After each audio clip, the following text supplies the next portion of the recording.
욥기 32장 1절에서 22절까지 교독하겠습니다. 욥이 자신을 의인으로 여김으로 그 세 사람이 말을 그치니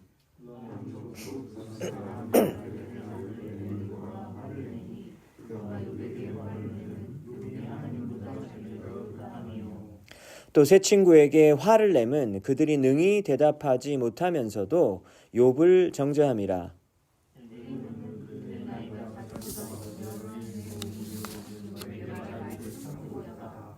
세 사람의 입에 대답이 없음을 보고 화를 내니라.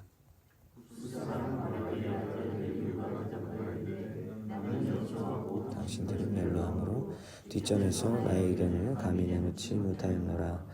내가 말하기를 나이가 많은 자가 말할 것이요 연륜이 많은 자가 지혜를 가르칠 것이라 하였노라. 또 분별이 사람에게 깨달음을 주시나니 어른이라고 지혜롭거나 노인이라고 정의를 깨닫는 것이 아니니라.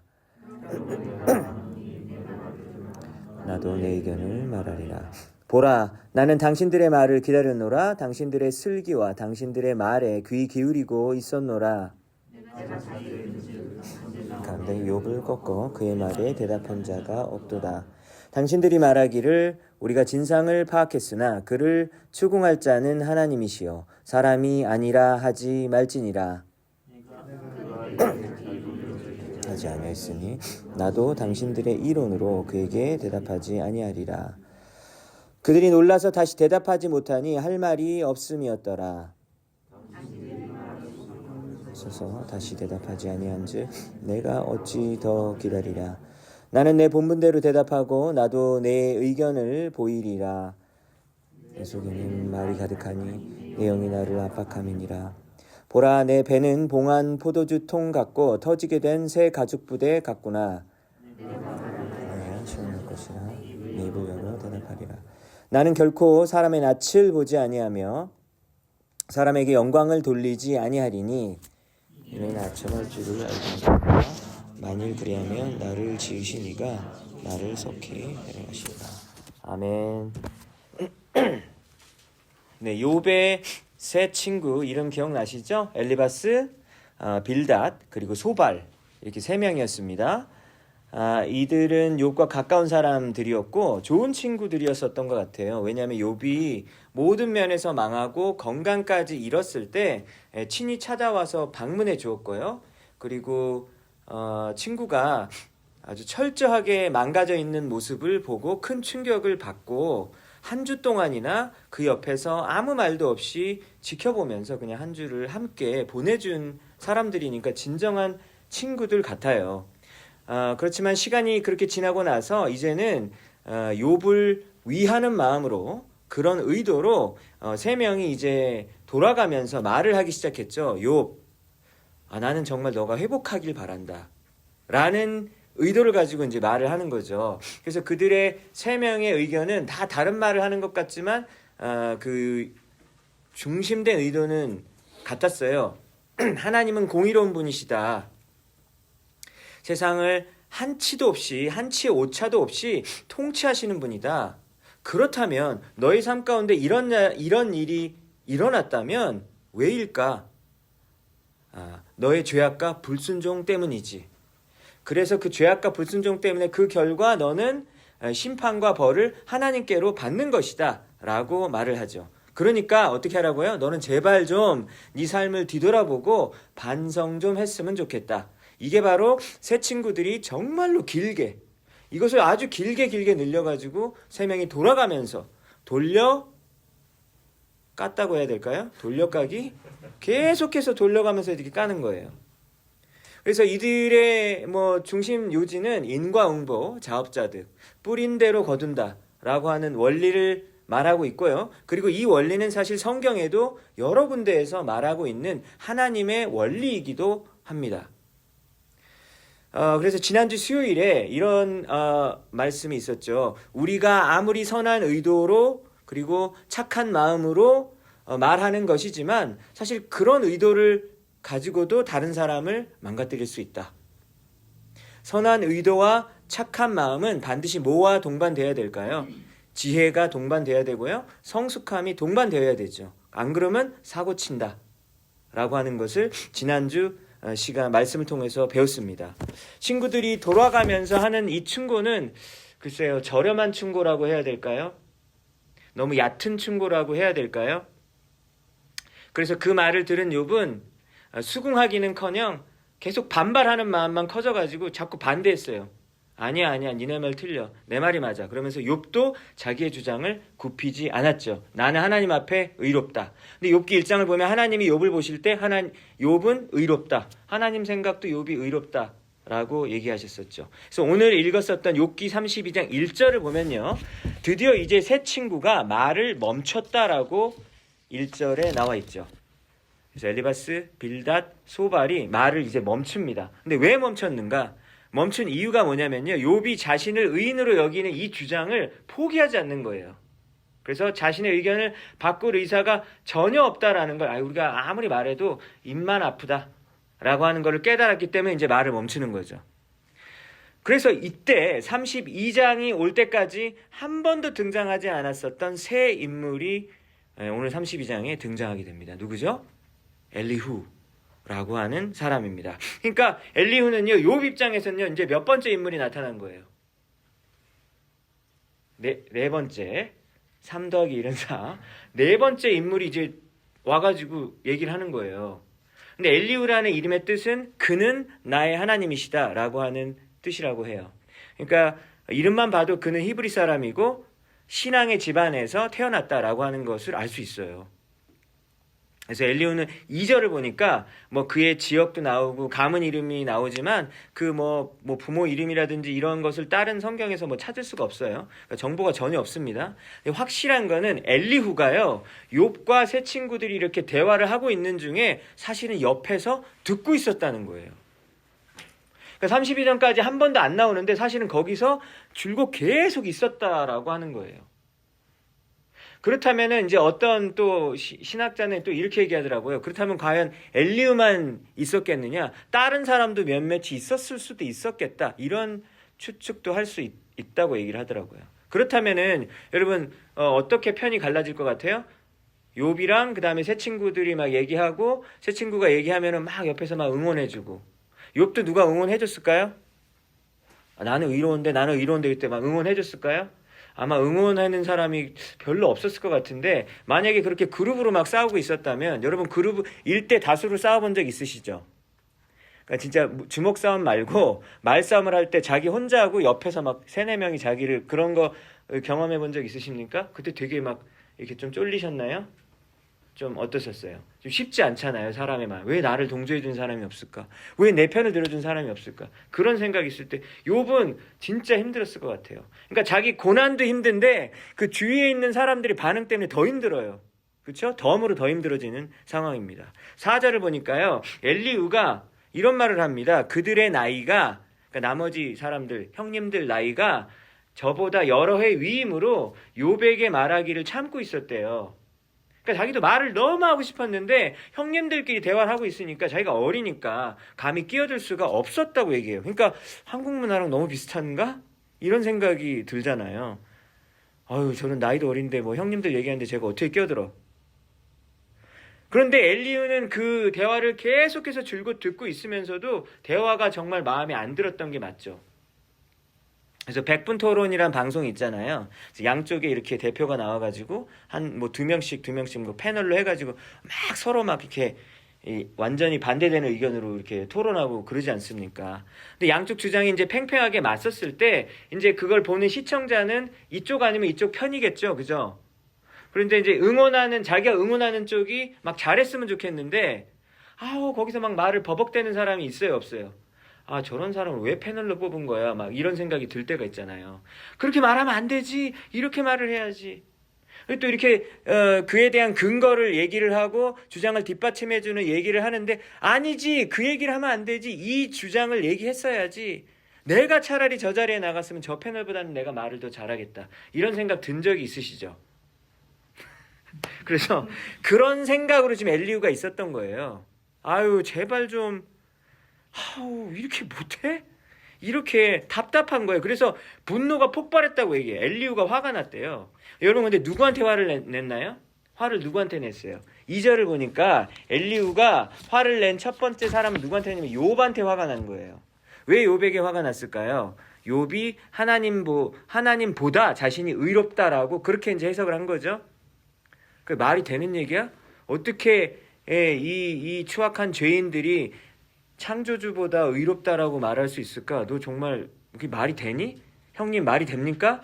그래서 그런 욥이 스스로를 변화하는 모습이 너무 꼴보기 싫은 거예요. 그러니까 이제 분노가 폭발해가지고 이제 말을 한 겁니다. 그렇다면 여러분 지금 엘리후는 누구 입장과 비슷한 것 같나요? 새 친구랑 그럼 새 친구랑 비슷한 입장인가? 그런 생각이 들잖아요. 그런데 3절을 보니까 또 누구한테 분노했대요? 3명의 친구들한테도 분노를 했대요. 그러니까 다 화가 난 거야. 자기 빼놓고 나머지 사람들에게 모든 사람에게 지금 화가 났습니다. 그렇다면 새 친구들은 뭐가 마음에 안 들죠? 3절 그들이 능히 대답을 못하면서도 욥을 정죄했기 때문에 정죄하려면 똑바로 해. 왜 이렇게 말을 못해? 그러니까 그들의 표현력의 부족함? 이런 것 때문에 너무 화가 나는 거예요. 왜 이렇게 무능할까 이 사람들은. 그렇게 생각을 한 겁니다. 12절에 보세요. 12절에 내가 자세히 들은즉 당신들 가운데 욥을 꺾어서 그의 말에 대답하는 자가 없도다. 욥이 잘못됐다고 주장하려면 좀 제대로 좀 근거와 논리를 가지고 해야 된다라고 계속해서 주장하면서 내가 바로 이것이 바로 등판한 이유야 라고 이야기하고 있는 것입니다. 여러분 오늘 본문을 보니까 32절을 보니까 엘리후는요 지금 자신감과 확신이 가득 차 있는 사람이에요. 그렇죠? 그래서 첫 번째는요 엘리후가 나는 매우 지혜롭다. 나는 나이에 비해서 굉장히 성숙한 사람이다. 지금 이렇게 이야기하고 있습니다. 그렇죠? 9절을 보니까요. 어른이라고 지혜롭거나 노인이라고 정의를 깨닫는 것이 아니니라. 여러분 이게 무슨 말이죠? 나이만 먹지 마라 뭐 이런 거예요. 나이만 먹으면 다야 뭐 이런 얘기잖아요. 그러니까 나이와 지혜가 비례하지 않는다고 지금 엘리후가 얘기하는 거예요. 노인이라고 해서 옳고 그름을 더 잘 판단하는 것은 아니고 그러면 뭐예요? 자식이는 상대적으로 나이가 되게 어리다 그랬잖아요. 나는 어리지만 사실 당신들보다 더 지혜롭습니다 라고 말하고 있어요. 두 번째, 여러분 엘리후는 지금 어떤 사람입니까? 나는 하나님의 의견을 대변하는 사람이다 라고 얘기하고 있죠. 8절 볼까요? 8절 사람의 속에는 영이 다 있고 전능자의 숨결이 사람에게 깨달음을 주시나니. 그러니까 지금 자신은 뭐예요? 전능자의 숨결로 깨달음을 얻고 지금 여러분들에게 지금 얘기하고 있다고 얘기하는 거예요. 내 안에 계신 성령? 근데 여기 구약 성경이니까 이제 함부로 그렇게 말할 수 없지만 내 안에 있는 어떤 하나님의 영적인 그런 것들로 깨달음을 얻어가지고 지금 내가 말을 하고 있는 거예요. 당신들에게 가르쳐주고 있는 거예요. 라고 이렇게 이야기를 합니다. 그러니까 내가 하나님의 의견을 지금 얘기하고 있다는 거예요. 선지자라는 얘기예요. 엄청 무서운 사람이셔요, 여러분. 세 번째, 지금 엘리후는 뭐라고 얘기합니까? 나는 사람 눈치 안 봐 라고 얘기하고 있죠. 21절 볼까요? 사람 눈치 안 봐. 나는 결코 사람의 얼굴을 보지 않고 사람에게 영광을 돌리지 않는다. 사도 바울이 이런 말 했잖아요. 자기는 사람의 영광을 보지 않고 하나님의 영광이 더 중요하다고 했는데 사도 바울이 얘기할 때는 되게 겸손하다기도 하고 그래도 어떻게 확신 가운데 있고 이렇게 교만하다라는 느낌은 안 들었는데 엘리후가 지금 전체적인 상황을 보니까 왜 이렇게 교만해 보이는지 모르겠어요. 그러니까 나는 사람 눈치를 안 보고 그러면 누구 눈치만 본다는 얘기예요. 하나님의 눈치만 보는 사람이고 방금 전에 나는 하나님의 말씀만 대변하는 사람이고 22절 내가 만약에 아첨을 한다면 사람에게 아첨을 한다면 하나님이 나를 데려가시리라. 내가 차라리 죽는다는 얘기죠. 내가 만약에 사람에게 아첨하는 사람이라면 난 차라리 죽을 거야 라고 자신의 주장에 대해서 강력한 확신을 가지고 있는 사람이다라고 하는 것을 우리는 보게 됩니다. 그러니까 나이에 비해 성숙하고 하나님의 뜻도 정확하게 알고 있고 사람 눈치를 안 보는 사람. 여러분 어떤 사람이죠? 이건 어떤 사람이죠? 제가 봤을 때는 막 공포감을 느꼈어요. 아주 무서운 사람이라는 생각이 들더라고요. 자, 여러분 그래서 오늘 이 말씀을 보면서 두 가지를 생각해 볼 수 있을 것 같습니다. 첫 번째로는요. 자기 스스로를 파악할 수 있고 자기 스스로의 영적 상태를 객관적인 눈으로 볼 수 있다면 참 좋겠다. 엘리후는요, 지금 자신이 뭘 잘못하고 있는 것처럼 여러분 보이시죠? 뭘 잘못하고 있는 건 맞지 않습니까? 근데 자신이 뭘 잘못하고 있는지 전혀 몰라요. 전혀 모르죠. 확신 가운데 차 있어요. 자기가 지금 하고 있는 일은 지금 방향도 없고 별로 성과도 없는 이 토론장을 자신이 지금 드디어 끝을 내고 이 무지한 당신들을 제가 바른 길로 인도해주고 있는 어떤 그런 사람이라고 지금 확신하고 있습니다. 근데 문제는요, 막상 엘리후의 말을 32장, 33장, 34장 이렇게 여러분 계속해서 읽어보면요, 그냥 세 친구의 논리랑은 크게 차이가 없어요. 그냥 비슷한 말 하고 있다라고 하는 것을 알 수 있거든요. 그러니까 인과응보의 그런 논리에서 크게 벗어나지 않습니다. 그런데 뭐라고 얘기했어요? 나는 분명히 너희들이랑은 다른 이론으로 얘기하고 있어라고 거기 뒷부분 보면 나와 있잖아요. 나는 너희들이랑은 다른 어프로치를 하고 있어. 근데 보면은 되게 비슷한 얘기를 하고 있거든요. 그렇다면은 엘리후는 지금 어떤 상태냐면요, 자기 자신은 확신 가운데 있지만 자기가 얼마나 지금 큰 잘못을 저지르고 있는지를 전혀 현재 상태를 보지 못하는 이런 사람이라는 것을 알 수 있습니다. 그러니까 되게 불쌍한 사람이죠. 그렇다면 여러분, 우리도 이런 엘리후와 같은, 이렇게 엘리후 같이 막 극단적으로 막 아주 자신감 아주 빵빵하게 막 그렇게 한 사람은 별로 없을 것 같아요. 왜냐면 우리는 엘리후보다는 조금 더 머리를 쓰지 않나요? 이렇게 얘기하면 다들 거부감 가지니까 더욱더 정교한 작전을 가지고 교만해 보이지 않도록 하면서 사실 이런 영적 우월감과 그리고 내가 너보다는 훨 낫다. 참 나는 우리 동년배에 비하면 진짜 성숙해. 이런 자부심, 뿌듯한 자부심 되게 많이 가지고 있는 것 같아요. 그렇다면 여러분, 우리가 어떻게 하면 이런 스스로의 모습을 객관적으로 볼 수 있을까를 생각해 보는 것이 참 중요할 것 같습니다. 첫 번째는요, 내가 확신하고 있는 부분을 더욱더 조심해야 될 것 같습니다. 여러분들도 다 확신과 신념을 가지고 있죠? 그거는 뭐 다 나쁘다고 할 수는 없죠. 여러분, 우리가 어떻게 확신과 신념 없이 이 험한 세상을 살 수 있겠어요? 어떻게 확신과 신념 없이 이 험한 세상을 그리스도인으로 살 수 있을까요?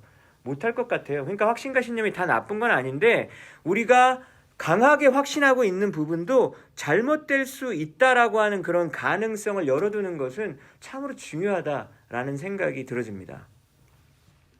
여러분, 욥의 세 친구하고 엘리후는요, 지금 어떤 생각을 하고 있냐면 고난을 당하는 이유는 어떤 그 개인이 죄를 졌기 때문이다라고만 이렇게 결론을 내리잖아요. 그런데 여러분, 우리 신약성경까지 계속해서 읽어보면 의인이 고난을 당하는 경우도 많다고 얘기하고 있잖아요. 너희는 애매히 당하는 고난을 이상하게 여기지 말라. 베드로가 얘기하잖아요. 여러분, 그리고 하박국 선지자는 뭐라고 얘기했어요? 하나님, 도대체 왜 이딴 일이 벌어지는 겁니까? 막 이러잖아요. 막 억울해하잖아요. 왜 그래요? 지금 우리 이스라엘이 이렇게 죄를 짓고 있는데 왜 하나님 가만히 있으시느냐고 이렇게 막 따져요.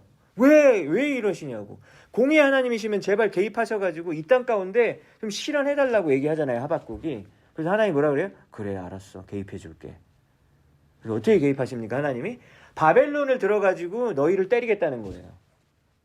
그러니까 여러분들을 참교육시키기 위해서 교도소에 이제 막 나온 사람으로 여러분들을 주먹으로 한 대 치게 해가지고 코피가 터지게 만드는 겁니다. 그럼 여러분들 우리가 화가 나요, 안 나요? 하나님, 이건 아니죠. 저보다 더 더러운 놈을 사용해가지고 때리면 어떡하십니까? 근데 그것도 마음에 안 드는 거예요, 하박국은. 그렇죠? 그러니까 하나님의 뜻이 다 이해가 안 되는 경우가 분명히 있잖아요, 하박국처럼. 그러니까 우리 삶 가운데서는 우리가 경험하지 못한 케이스, 그리고 우리가 한 번도 듣도 보다 못한 그런 케이스가 사실 존재하거든요. 왜냐면 세상은 넓고 사람들은 진짜 많아요. 그리고 우리와 다른 방식으로 믿고 우리와 다른 방식으로 살아가는 사람들이 너무 많거든요. 근데 뭘 안다고 자신의 그런 확신만 계속해서 붙들고 있느냐? 라고 하는 것이죠. 여러분, 첫 번째가 뭘까요? 자기 스스로를 제대로 알 수 있는 첫 번째 방법, 내가 확신하고 너무나도 굳건하게 붙들고 있는 것도요, 사실 잘못될 수 있는 거예요. 그래서 오늘까지 내가 20년 동안 붙들고 있었던 거를, 이 확신을 내일 사실 바뀔 수도 있어요. 그게 뭐 진리를 아예 버리란 얘기가 아니라 어떤 실천하는 방식에 있어서 바뀔 수 있단 말이죠. 그렇다면은 제가 잘못했습니다. 제가 너무 오랫동안 붙들고 있었던 건데 잘못했습니다라고 인정할 수 있어야겠죠. 뭐 어떤 사람이 그걸 인정할 수 있습니까? 그 가능성을 열어둔 사람만 그런 일을 할 수가 있지 않겠습니까? 그러니까 뭐 겸손하자 다 알죠. 누가 몰라요. 어떻게 그거 할 수 있어요? 나의 확신도 틀릴 수 있을 것이라는 가능성을 열어놓은 사람만이 겸손할 수 있을 줄로 믿습니다. 여러분, 두 번째, 자기 스스로가 지금 어떤 상태인지, 하나님 앞에 어떤 상태인지, 그리고 내 이웃들에게 나는 지금 어떤 일을 하고 있는 사람인지를 여러분 제대로 파악하기 위해서는요, 두 번째는요, 배우려는 자세가 있어야 될 것 같아요. 여러분, 지금 오늘 32장만 봤을 때는 엘리후는 배우려는 자세가 전혀 없습니다. 자기만 옳아요. 욥한테도 화가 나고, 욥의 새 친구도 화가 나고, 그러면은 너도 틀렸으니까 뭐 양비론인가요? 다 틀렸다는 거예요. 그래서 여러분, 그 배울 수 있는 능력을 영어로 뭐라 그러죠? teachability라고 하는 말 들어보셨나요, 여러분? 그래서 여러분, teachability, 이 사람은 가르칠 수 있는 사람이에요. 여러분, 근데 이거는 너무나 중요한 거거든요. 그래서 여러분들은 나는 과연 누구 밑에 들어가서 배울 수 있는가? 여러분, 이걸 물어보셨으면 좋겠어요. 나는 어느 선생님 밑에 가서 배울 수 있는가? 특히 이제 저같이 맨날 가르치는 사람들, 아니면 혹시 교수님들? 모르겠어요. 그러니까 늘 가르치는 사람들은 특히 더 조심해야 될 것 같아요. 그러니까 늘 가서 앞에 가서 막 말하고 가르치고 막 강연하고 설교하고 이렇게 하다 보니까요. 그러니까 태산 가르치려고 할 수 있는 것이 습관적으로 굳어져 버릴 수 있단 말이죠. 그래서 나는 누구 밑에서 배울 수 있는가? 나는 하나님께서 나를 가르치려고 할 때 과연 배울 수 있는 자질이 아직 남아 있는가? 여러분, 이 부분에 대해서 생각하는 사람만이 자기 자신에 대해서 객관적으로 볼 수 있겠습니다. 그래서 여러분, 모든 부분에 있어서 혹시 답을 알고 있는 사람들 있잖아요. 누구라 그러죠? 미스터 구글? 미시스 구글? 미스 구글? 뭐 이런 거 사람들 있잖아요. 그러니까 뭐든지 얘기하면 그냥 다 답을 얘기해요. 왜 이렇게 많이 알아? 자기 분야도 아닌데 왜 이렇게 많이 아냐는 거예요. 여러분, 그러면 안 좋을 것 같아요. 그냥 모르면 모른다고 대답하고 저는 거기 모르는데요. 저한테 좀 가르쳐 주세요. 여러분, 이러한 영적 호기심, 지적 호기심, 여러분 이러한 부분들은 우리가 겸손하는 데 있어서 필수라고 하는 것이죠. 만약에 엘리후가 욥에게 만약에 배우고 욥의 새 친구에게 배울 수 있었다면 여러분 이런 식으로 태도가 나오지 않을 것 같아요. 여러분 욥기를 다 읽어보세요. 욥기를 다 읽으면 이제 고난에 대해서 여러분 마스터 하시나요? 이 세상에 지금 고난이 너무 많잖아요. 뭐 전쟁도 일어나고 막 사람들이 막 수백 명 수천 명씩 죽고, 그리고 가난한 나라에서 수백 명 수천 명 죽은 건 뉴스도 안 나오잖아요. 그런데 선진국에서는 막 3명만 죽어도 막 난리 나고 그렇잖아요. 왜 그럴까요? 왜냐면 기사를 내도 부자들의 기사가 사실 더 눈에 띄고, 가난하고 아무도 보지 않는 사람들은 수천 명, 수만 명이 죽어도 그냥 잊혀지는 것이 이 세상의 어떤 그런 모습들이잖아요. 그러니까 이런 고난을 여러분 어떻게 다 설명할 수 있으신가요? 하나님은 선하시다면서, 전능하시다면서, 그럼 이거 어떻게 설명할 거예요? 그럼 능력은 있는데 개입을 안 하신 거잖아요, 하나님이. 그럼 이런 하나님이 어떻게 선한 하나님이에요? 그럼 이거 너무 어려운 문제예요. 그래서 여러분 욥기를 다 읽었다고 해서 고난에 대해서 다 알 수는 없어요. 그렇다면 우리는 모르는 부분을 모른다라는 것으로 남겨두어야만 하는 것이죠. 어떻게 하나님의 뜻을 우리가 다 할 수 있어요? 뇌가 두부 한 모밖에 안 되는데. 아시죠? 여러분들이 좀 머리가 크시면 좀 두부보다 크실 수 있는데 이게 자기 두부 한 모 정도라고 그러더라고요. 근데 여기서 뭐 얼마나 알면 얼마나 알까요? 그렇잖아요. 모르면서 뭘 다 설명할 수가 없고, 특별히 하나님의 섭리와 뜻에 대해서는 다 설명할 수 없는 부분들이 너무 많거든요. 근데 그것을 다 알 수 있다라고 말하는 것 자체가 어불성설이다라고 하는 겁니다. 그렇기 때문에 모르는 부분을 모른다라고 하고 남겨두지 않는 자가 됐을 때 이렇게 엘리후처럼 폭력을 저지르는 사람이 되어버리는 것이죠. 여러분 그렇게 해가지고는 자기 자신을 파악하지 못하고 주제 파악을 하지 못하고 그러니까 회개도 제대로 할 수가 없죠. 이렇게 잘났는데 어떻게 회개할 게 있겠습니까? 그러니까 예수님의 은혜가 필요가 없잖아요. 여러분 그래서 오늘 이 말씀을 통해서 내 자신이 하나님 앞에 어떤 사람입니까? 하나님 제발 좀 보여주세요. 하나님 제가 너무 껍데기가 너무 딱딱하게 굳어가지고 더 이상 보이지가 않습니다. 하나님 제발 좀 저의 상태를 보여주십시오. 우리 이 주변에 있는 사람들을 통해서 알려주시든지 제가 기도했을 때 하나님이 계시로 알려주시든지 성경 말씀으로 좀 깨닫게 해주시든지 하나님 제발 좀 알려주십시오 라고 진정으로 겸손의 자리에 서시는 여러분들 모두가 되시기를 축복합니다. 여러분 오늘 말씀을 통해서 마지막으로 우리 두 번째로 볼 수 있을 것 같은 것은요. 바른 교리로도 다른 사람들을 무너뜨릴 수 있다. 우리는 보통 다른 사람에게 상처를 줄 때 비성경적인 내용으로 상처를 많이 주잖아요. 그렇죠? 비성경적인 가치를 가지고 다른 사람에게 상처를 많이 주는 게 우리의 삶의 모습일 거예요. 그런데 여러분 놀라운 거는요. 성경적인 생각으로도 사람들에게 상처를 줄 수 있고 사람들을 무너뜨릴 수 있다는 거예요. 지금 보세요. 욥의 세 친구들은 전부 다 하나님을 높이고 있어요. 말로 계속해서 하나님을 높여요. 하나님은 전능하신 분입니다. 하나님은 의로우신 분입니다. 하나님을 찬양합니다. 하나님은 한치 오차도 없이 다스리는 분입니다. 전부 다 성경적인 내용이에요. 바른 교리예요. 그런데 이 진리를 가지고 다른 사람의 뺨을 때려요. 그렇잖아요. 진리로 다른 사람의 뺨을 때리는 행위를 하고 있는 겁니다. 8절에 사람의 속에 있는 영 전능자의 숨결로 얻은 엘리후의 깨달음으로 엘리후는 이걸 사용해가지고 무기로 사용하고 있잖아요. 여러분 그래서 이런 사람이 제일 좀 무서울 수 있어요. 제가 기도하고 결정했습니다. 그럼 뭐라 그래요 여러분? 기도하고 결정했다는데 뭐라 그래요?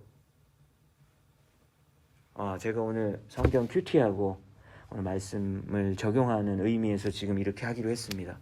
여러분 그러면 아무도 반박 못해요. 그런데 본인이 기도하고 그리고 본인이 말씀 보고 결단해도 그 안에 잘못될 수도 있거든요.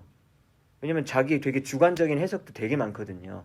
그리고 저는 계속 신앙 이제 기도하면서 뭘 느끼냐면 새벽 기도를 하면서 제가 어떤 생각을 이제 받아요. 그래서 하나님이 주셨구나. 그래가지고 핸드폰으로 노트패드에다 기록을 해놓습니다. 그래서 많은 부분을 실제 목회에 제가 그걸 반영을 해요. 그리고 뭐 이렇게 하자 회의 때 그 얘기를 합니다. 근데 여러분 어떤 경우는요 그렇게 얘기를 했거든요. 근데 그게 막 바로 뒤집혀요. 그냥 그 자리에서 다른 사람이 딴 의견 내가지고 그럼 뭐지? 나는 기도하고 결정했는데 저 사람이 지금 하나님의 뜻을 모르는 건가? 라고 하면 이제 싸움 나는 거예요. 근데 여러분 그렇게 중요한 거 아니면 그냥 내가 잘못 들었나 보다 그러고 넘어갈 수도 있는 거거든요. 그렇게 되면 더 좋을 것 같아요. 왜냐면 기도하고 나서 마음의 확신을 얻었는데 그럼에도 불구하고 잘못되는 경우가 굉장히 많더라고요. 너무 많아가지고 저는 때로는 이제 그게 너무 많아지면은 이제 막 기도하기가 좀 두려울 때도 있어요. 왜냐면 기도하면 뭐해? 그걸 계시로 얻었는데 보면 또 틀렸어. 진짜 틀린 게 너무 obvious인 거예요. 좀 시간이 지나면. 그러면 내가 뭐 한 거지? 그러니까 함부로 기도하고 나서도 확신하는 것을 또 조심해야 된다라는 생각이 들어지더라고요. 근데 왜냐면요. 내가 기도했다고 다 맞으면 그러면 제가 뭐 선지자게요? 제가 뭐 엘리야도 아니고 엘리사도 아니고 뭐예요 제가? 뭐 그런 한치 오차도 없는 그런 선지자가 아니잖아요. 사도도 아니고. 그렇다면은 그럴 수 있죠. 사랑이 없는 진리는 무기가 되어질 수 있고 휘젓고 돌아다닐수록 사람들은 그 주변에서 계속해서 데미지를 입고 피를 철철 흘릴 수 있는 거예요. 내가 가는 곳마다 막 피가 나요. 막. 그래서 본인은 왜냐면 진리를 외치는 선지자였는데 그리고 본인은요 썩고 고여있는 그 묵은 때를 벗겨주려는 그런 사람이에요. 내가 지금 개혁을 일으켜야 돼. 한국교회에 개혁을 일으켜야 되고 이 썩어진 교회에 내가 새로운 개혁을 일으킬 수 있는 그런 사람이라고 생각했는데 사실은 그게 아니라 그냥 혼자서 이렇게 계속해서 상처만 주고 다니는 사람일 수 있다고 하는 거죠. 제가 대학교 4학년 때 어느 날 후배가 저에게 고민 상담을 하러 찾아왔습니다. 근데 후배가 무슨 고민을 가지고 저한테 왔는지 내용이 기억이 안 나요. 그런데 뭐가 기억이 나냐면 이 동생이 얼마나 괴로웠는지 제 앞에서 눈물을 흘렸다는 거는 기억나요. 막 계속 울었어요, 그 친구가. 근데 이 친구에게 제가 뭐라고 답을 해준지 아십니까? 근데 제가 눈 하나 깜짝하지 않고 누구야?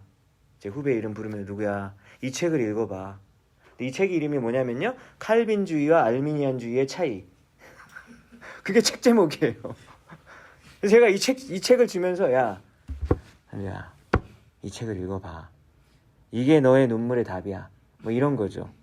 그러니까 제가 어떤 메시지를 무슨 위로 그런 책도 아니잖아요. 그러니까 교리책을 주면서 그럼 제가 무슨 메시지를 준 겁니까? 너는 이런 일로 상처받고 넘어진 이유가 뭔지 알아? 하나님에 대한 분명한 지식이 없어서 그래. 하나님의 절대 주권을 모르니까 너에게 이런 일이 생기는 거야. 칼빈주와 알미니안주의의 차이. 이게 뭐냐면 장로교 교리와 감리교 교리를 이렇게 비교해 준 책이에요. 그 대학교 교수님이, 신학교 교수님이 쓴 책이죠. 근데 제가 그 책을 주자 이 울던 친구가 눈물을 막 닦더라고요. 눈물을 황급히 닦고 자리를 일어섰던 기억이 나요. 이게 무슨 뜻일까요? 제가 나중에 이제 깨달았던 건데, 잘못 찾아왔구나. 이런 뜻이었다. 이 형한테 잘못 찾아왔다. 이런 형한테는 찾아오면 안 되는데 하면서 당황한 모습으로 그 후배가 일어났던 기억이 납니다. 저는 이 친구가 참 강해지길 바랬는데 진짜 강해졌을 것 같아요. 막 진짜 마음을 이를 꺾깨물면서 그러면서 일어서지 않았나? 라는 생각이 들어요.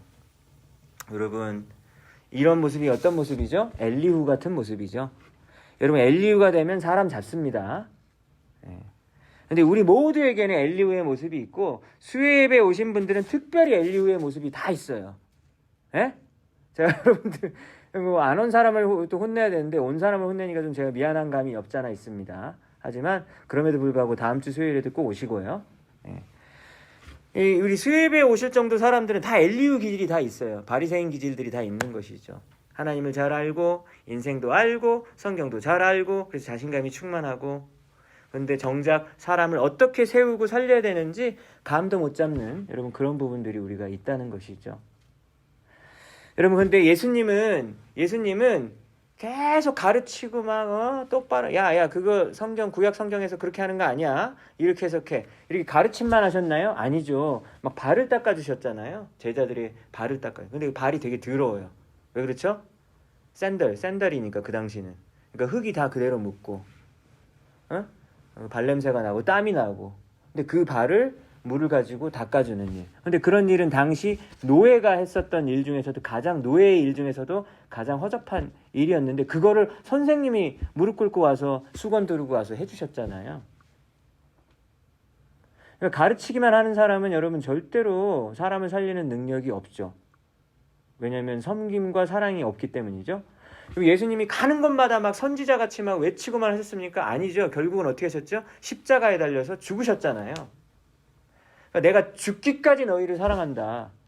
나는 너희에게 군림하는 신이 아니라 나는 너희를 위해서 죽는 사랑의 하나님이야 라고 말해주셨잖아요. 죽기까지 우리를 사랑해 주셨습니다. 여러분 우리에게 십자가의 사랑과 십자가의 섬김이 없으면 우리의 삶에는 영적 열매가 맺혀질 수 없죠. 여러분 오늘 말씀을 듣고 하나님 나의 영적 상태 나의 현실을 볼 수 있는 눈을 열어주세요 라고 기도하신 여러분 되시기 바랍니다. 두 번째로 사랑이 없는 진리는 무기가 될 뿐이다 라는 이 두 가지 사실 우리 기억하면서 여러분들 이 말씀 새기시고 여러분들의 삶 가운데 주위에 여러 사람들을 전도하고 세우시는 여러분들 축복의 사람들 되시기 바랍니다. 아멘.